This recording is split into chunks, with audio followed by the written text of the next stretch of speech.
Good morning, Miss Magelison. I am Tugonon Blanche Abegaile, and together with my co-partners, Miss Roldan, Chairen, and Mr. Amor, Amelito, we will discuss the two network diagrams that we have created, which are all about the diseases caused by proteins. So without further ado, let me start with this first network diagram. So as you can see in here, the first protein that can cause disease is the amyloid beta peptide. So the amyloid beta peptide is a 42 amino acid peptide that is derived from the precursor protein or the amyloid beta precursor protein. So it is a transmembrane glycoprotein that spans the membrane once. So amyloid beta peptide can cause Alzheimer's disease. When we say Alzheimer's disease, it is a brain disorder in which it slowly destroys the memory and thinking skills. So in most people with this disease, those with the late onset types of symptoms first appear in their middle 60s. So how did this happen? This happened because of the abnormal buildup of proteins in and around our brain cells. And the protein that is involved in this case is the amyloid beta peptide in a way that the imbalance in the production and the clearing of the peptides can result to the formation of the excess of amyloid oligomers and amyloid plaques.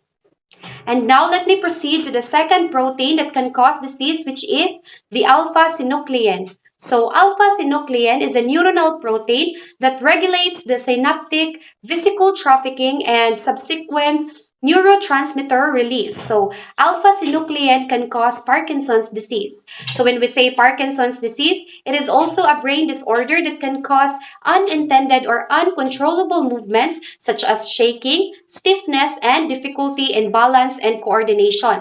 So this happened when the alpha-synuclein misfolds and aggregates to form a clump which is known as the Lewy bodies. So its thought is that it may be toxic and the clumps of the alpha-synuclein gets passed from one neuron to another, which is the possibility in creating or spreading the disease throughout the brain.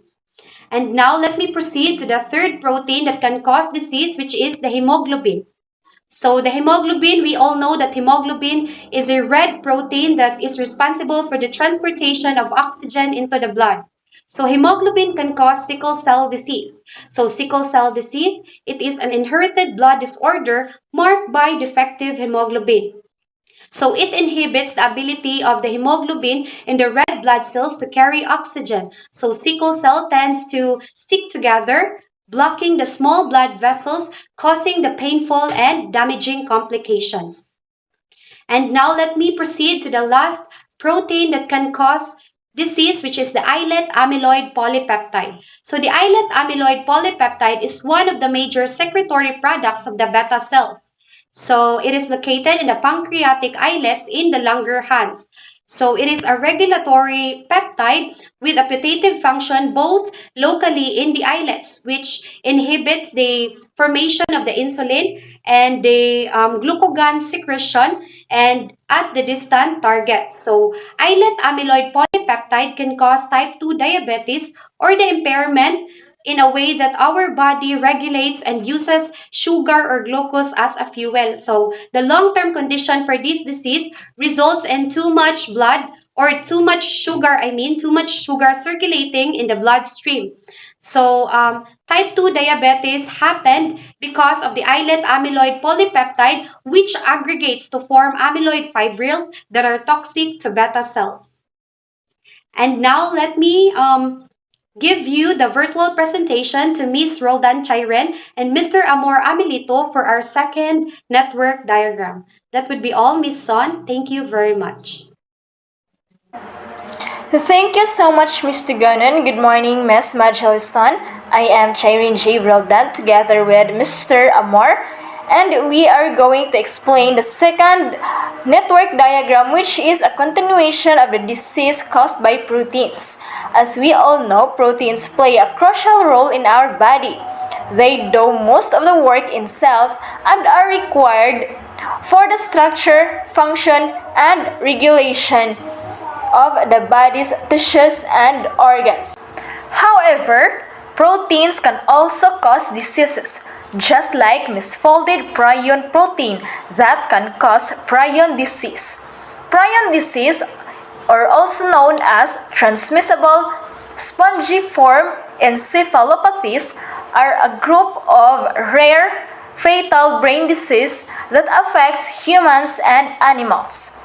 They are caused by an infectious agent known as prion, which is derived from a misfolded version of a normal host protein known as prion protein.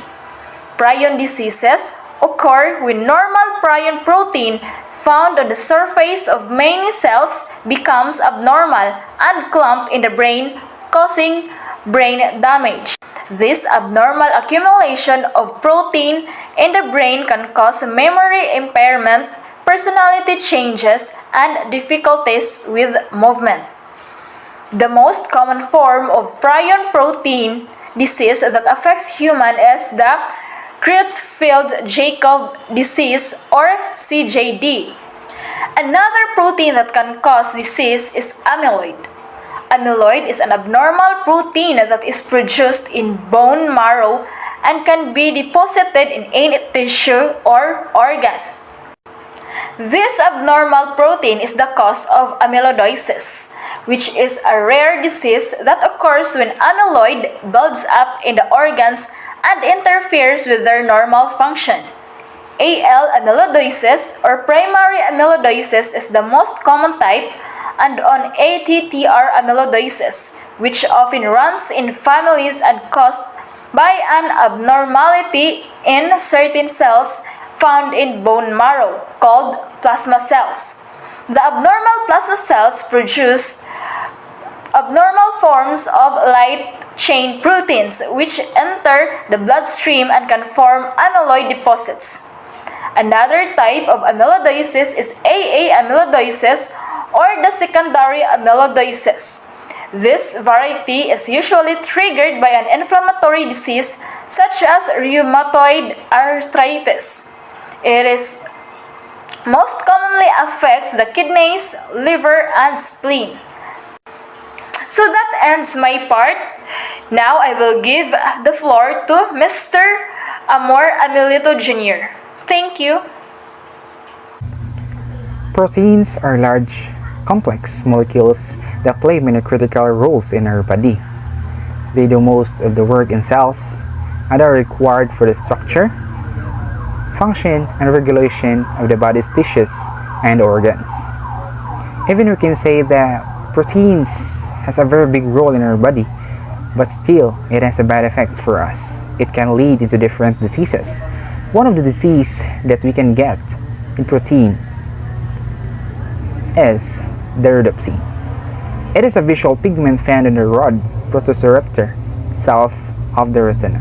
It is responsible for converting photons into chemical signals that stimulate biological processes in the nervous systems of humans and other vertebrate animals, allowing them to sense light. And next is retinitis pigmentosa.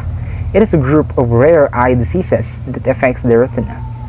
And next is the mutations that happen in rhodopsin are common cause of retinal dystrophy and can be transmitted by dominant or recessive inheritance. Clinical symptoms caused by dominant and recessive mutations in patients and animal models are very similar, but the molecular mechanisms leading to retinal degeneration may differ. And next is we have the glutamine expansion. It is the most abundant free amino acid in the mammalian body. It plays a major role in the transport of nitrogen, carbon, and energy between tissues, and also acts as anabolic signals promoting cell growth. And next we have the Huntington's disease. It is a rare inherited disease that causes the progressive breakdown or degeneration of nerve cells in the brain. Huntington's disease has a wide impact on a person's functional abilities and usually results in movement, thinking, or the cognitive and the psychiatric disorders. It will net a faulty gene that results in the parts of the brain becoming gradually damaged over time.